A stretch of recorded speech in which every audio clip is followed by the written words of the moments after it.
ஆகா கல்யாணம் சீரியல்ல இன்னைய எபிசோட்ல ஒரு மிகப்பெரிய உண்மை வெளியாயிடுச்சுங்க.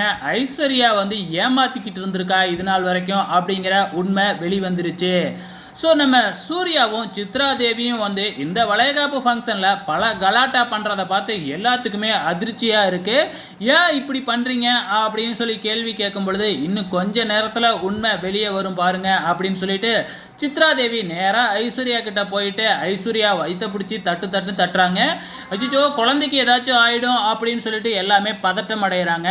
நீங்களாம் பதட்டம் அடைகிறீங்களே, இந்த குழந்தையோட அம்மா பாருங்க அப்படியே நின்றுக்கிட்டு இருக்கிறாங்க சில மாதிரி, எதுவுமே சொல்லாமல். இதுல இருந்து உங்களுக்கு எதுவுமே புரியலையா அப்படின்னு சொல்லிட்டு கொஞ்சம் இருங்க அப்படின்னு சொல்லிட்டு ஐஸ்வர்யா வயிற்றுல கட்டி இருக்கிற அந்த துணி மூட்டையை எடுத்து காமிக்கிறாங்க. எல்லாருக்குமே மிகப்பெரிய அதிர்ச்சியாக இருக்குது. இதனால் வரைக்கும் நம்மளை ஏமாத்திக்கிட்டு இருந்திருக்கா, அது மட்டும் இல்லை தான் கர்ப்பமாக இருக்கிறதா பொய் சொல்லி என் பையனையும் கல்யாணம் பண்ணியிருக்கிறா அப்படிங்கிற உண்மையை இப்போ சித்ரா தேவி எல்லாத்துக்கும் மத்தியிலையும் சொல்லிடுறாங்க. இந்த உண்மை எப்படி தெரிஞ்சிருக்கு அப்படின்னு பார்த்தீங்கன்னா ஒரு ஃப்ளாஷ்பேக் மாதிரி காமிக்கிறாங்க. அப்போ அந்த ரிப்போர்ட்டெல்லாம் எடுத்தாங்க இல்லையா ஐஸ்வர்யா கபோர்டில் இருந்து, அப்போவே வந்து சித்ரா தேவி ஃபோட்டோ எடுத்துருக்குறாங்க. ஃபோட்டோ எடுத்து அதை டாக்டருக்கு அனுப்பி வச்சுருக்காங்களாட்டுக்கு. அந்த ரிசல்ட்டை தெரிஞ்சுக்கிட்டு தான் வந்து பார்த்திங்கன்னா சித்ரா தேவி வந்து சொல்லியிருக்கிறாங்க.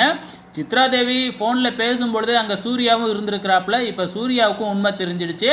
ஸோ இது எல்லாத்துக்குமே உன்னோட மனைவி மகாவும் உடந்தையாக இருப்பான்னு எனக்கு சந்தேகமாக இருக்குது அப்படின்னு சித்ரா தேவி சொல்கிறாங்க. ஸோ இப்போ நம்ம சூர்யா நேராக மகா பக்கத்து தான் திரும்புகிறாரு. இப்போ மகாவுக்கு உண்மை தெரியும், எப்படி சொல்கிறதுன்னு தெரியாமல் மகா வேறையாக வெயிட் பண்ணிக்கிட்டே இருந்தாங்க. இப்போ சொல்கிறதுக்கு முன்னாடியே சூர்யாவுக்கே தெரிஞ்சு போச்சு. இப்போ மகா வந்து பார்த்திங்கன்னா சிக்கலில் மாட்டிக்கிறாங்க. ஸோ என்ன நடக்க போகுது அப்படிங்கிறத அடுத்த வாரம் பார்த்து தெரிஞ்சுக்கலாம்.